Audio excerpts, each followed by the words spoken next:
Bonjour à tout le monde. Heureux de vous retrouver une fois de plus pour notre nouveau numéro.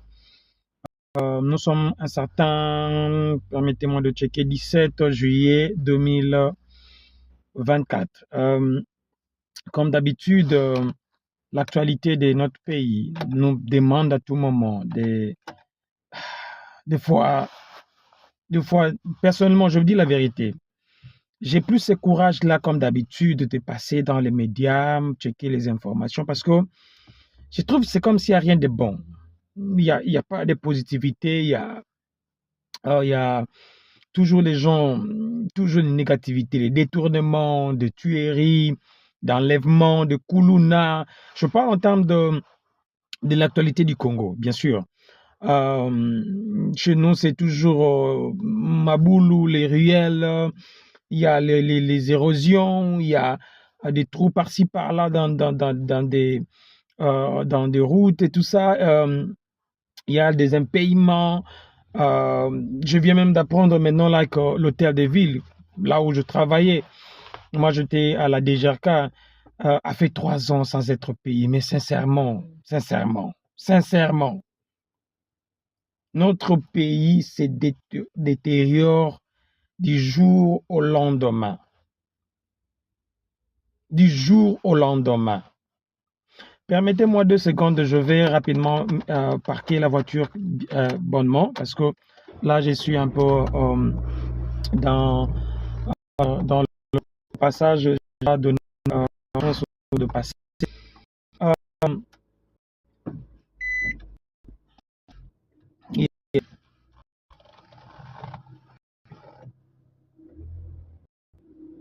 Donc, je disais, notre pays est dans les détournements chaque jour et on se pose même des questions.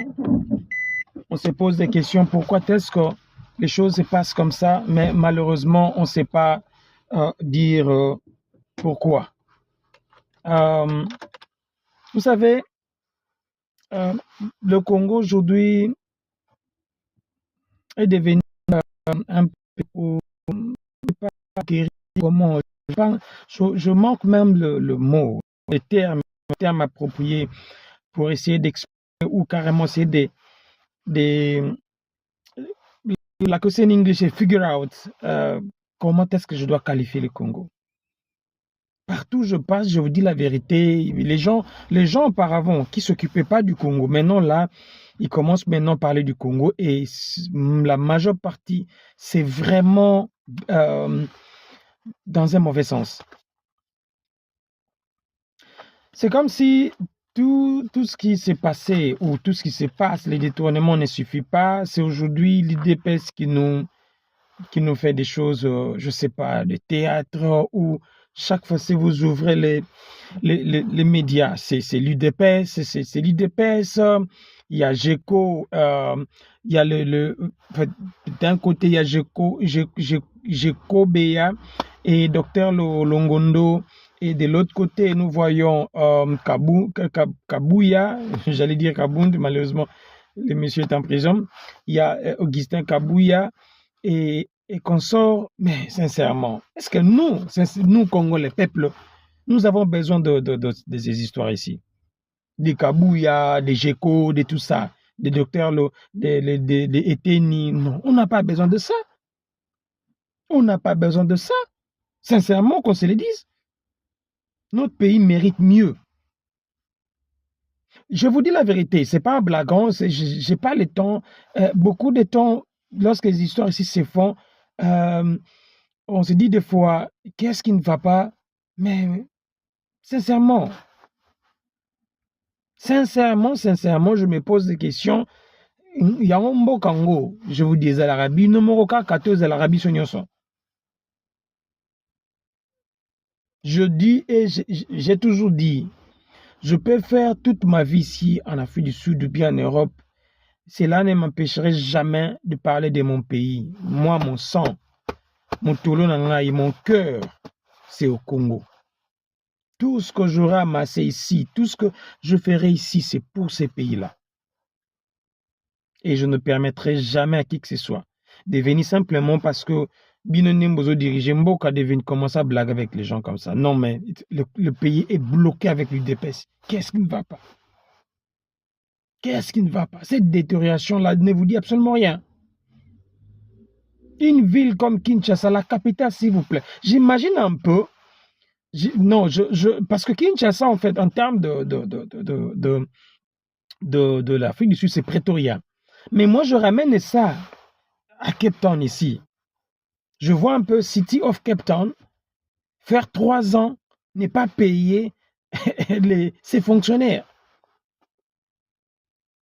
Il y a une fois, j'aurais fait une émission, vous montrer comment le système d'ici fonctionne. Je me pose mille et une questions. Est-ce que le fait, permettez-moi, le fait d'être noir, congolais, africain, c'est un péché ou quoi? Interrompu parce que c'est comme je dis, je suis au travail, je suis parqué juste devant mon site. Il y a les gens qui me demandent certaines instructions. Ok, je disais, non, moi personnellement. D'ailleurs, je me pose des questions à savoir, est-ce que dans leur tête, ils se disent ou ils se posent des questions que non, le Congo n'appartient pas simplement à nous, le Congo appartient à tout le monde. C'est comme si ces gens ici pensent que non, nous avons tout le temps pour eux. Nous n'avons rien d'autre à faire que d'attendre leur fight, leur bagarre, leur querelle et tout ça, et jusqu'à ce qu'ils finissent, et puis on n'a pas le droit de leur demander les comptes. Non. Qui vous a dit ça? Qui vous a dit ça? Le Congo appartient à tout le monde. Aujourd'hui, ce qui se passe, imaginez, pour votre information, le lundi 15, parce que nous sommes le 17, le lundi 15, il y a une dame, sincèrement, je me pose des questions. Il y a une dame qui s'appelle Maman Marthe Kisalo. Elle se permet de recevoir des gens. Chez elle à la maison. Entre autres, c'était Kissa Geko et le docteur Teni. Je disais qu'il fait appel à un groupe de gens, cette dame-là, Maman Marthe. Et ces gens-là doivent essayer de l'expliquer ce qui se passe. Je pose la question. Est-ce que c'est elle maintenant, Etienne Tshisekedi? Je ne sais pas. Donc, il y a un désordre généralisé qui se passe chez nous au Congo, où vous verrez quelqu'un, il s'est fait, je ne sais pas moi, roi ou reine, c'est dans le pouvoir de faire tout ce qu'il veut, n'importe comment. Mais sincèrement, je vous dis la vérité, je suis dépassé. Ce qui se passe au Congo, moi personnellement, je suis dépassé. Pour ceux-là qui me connaissent, qui connaissent comment est-ce que je réfléchis, je suis trop allergique à ces histoires, ces genres de désordre. Sincèrement, c'est une vérité. Si vous estimez que non, ce qui se passe au Congo, c'est normal, je vous dis non, vous vous trompez, c'est pas normal. Mamozoli kana Congo, c'est normal. Moni, Dieu a mis en nous un certain humanisme, hein, que nous devons être sensibles dans ce qui n'est pas bon. Et là où ils ont il faut être sensible. Mais si c'est sentir à l'aise, confortable dans le mal, c'est pas bon. C'est très dangereux.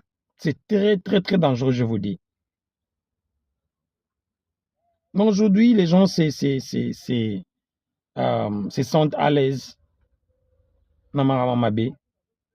Se sentent vraiment à l'aise. Ce qui n'est pas bon, je vous dis la vérité. Après ça, je l'ai dit déjà au début, c'est 3 ans d'impayement. Je vous dis la vérité, je n'ai pas bien dormi. Nous avons fait 2 semaines de pluie ici en Afrique du Sud. 2 semaines, chaque jour il pleuvait. Et de très fortes pluies où il y avait les inondations. Ça veut dire 2 semaines, nous on n'a pas travaillé, je vous dis. On n'a pas travaillé, pas de travail, pas de salaire. Pour beaucoup d'entre nous. Mais les gens ont pleuré. Les gens ont pleuré. Je parle les temps ou bien par respect, montrer des SMS des gens qui m'envoyaient, les gens qui travaillent pour moi, qui m'envoyaient. Bazol est là. Mais faire 3 ans, 3 ans s'il vous plaît. Tu imagines 1 mois, 2 mois, non pas 3 mois, pas une année, 2 ans, 3 ans. Non, mais il faut être vraiment inhumain, cruel. C'est vraiment brutal. Parce que je me pose des questions. Comment ils font pour manger? Comment il faut payer le loyer? Se nourrir chaque jour? Ce sont des petites questions que je me pose. Comment est-ce possible? Cet humanisme-là n'existe plus au Congo. N'existe plus au Congo. Et c'est très dangereux.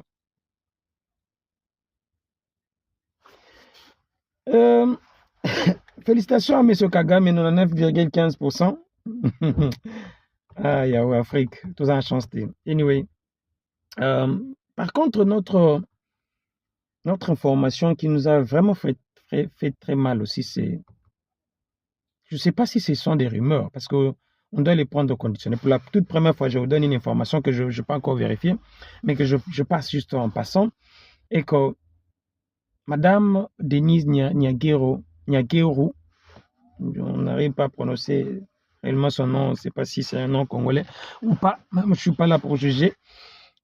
Selon les informations par l'entremise d'un certain Simon Yassoloa, ils ont ouvert une entreprise d'aviation. Donc, vous voyez Kabila, ce que Kabila avait fait, c'est pratiquement le copie-coller de ce que Félix et compagnie fait maintenant là. Il prend tout ce qui était de l'État, il commence à les privatiser et faire de tel mieux que non. Si l'État échoue, nous, en tant qu'individus, on peut réussir dans le privé. Congo Airways n'a pas d'avion. Les agents sont impayés. Les bureaux sont je vous dis, j'ai regardé les images, je versais des sangs. Les bureaux sont en délambeaux, sont dépiécés, pillés. Mais la première dame, c'est leurs informations, j'ai dit encore une fois de plus, c'est au conditionnel. Elle a ouvert une entreprise d'aviation. Sincèrement, je vous dis la vérité. Je rejoins Koffi Olomide. Les gens maintenant commencent à parler. Hein?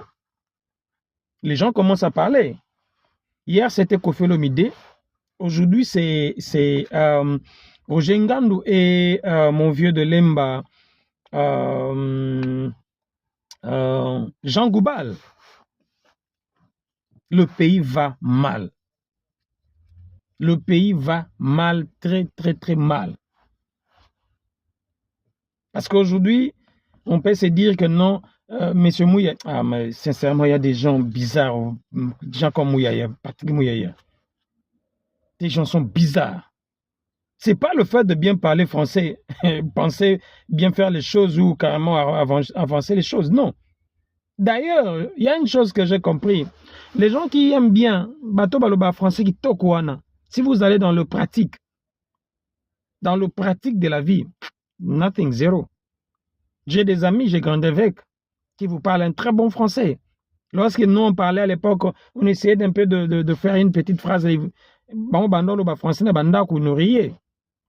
Où en sommes-nous aujourd'hui? Où en sommes-nous? Moi, je ne construis pas ma vie en français, je vous dis la vérité. Je ne construis pas ma vie en français.